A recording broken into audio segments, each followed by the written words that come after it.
I signed Proclamation number 1081, placing the entire Philippines under martial law.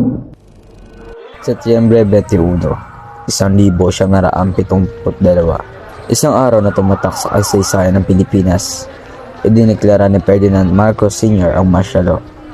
Isang panahong binalot ng takot, pang-aabuso at libu-libong boses na pinatahimik.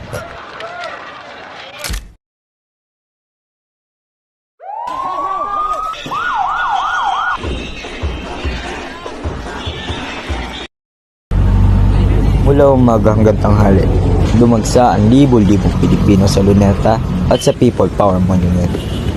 Pinangunahan ng kabataan, simbahan at iba't ibang sektor. Dala nila ang panawagang ilantad ang di umano'y bilyong-bilyong Ghost Project.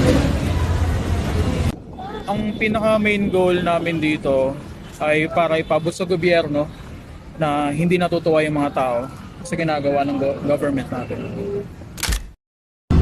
Nakidalo din sa kilos protesta ang ilang kilalang personalidad. Dahil ang sigaw ng bayan, pananagutan. Tama yan! Maglaglagan na po kayo! Bubuksan po namin ang mga simbahan bilang sanctuary sa mga malakas ang loob na magsabi ng totoo. Ngunit ang inaasahang matahimik na kilos protesta ay nauwi sa trahedya.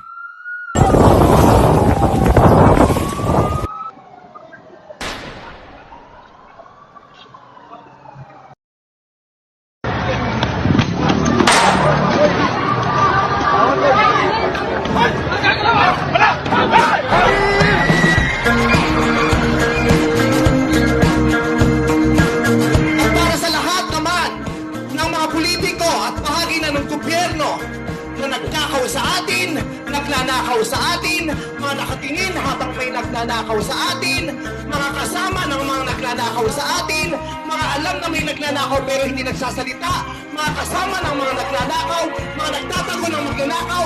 Isa lang ang gusto namin sabihin sa inyong lahat. Patawad kay Father pero putang ina ninyo!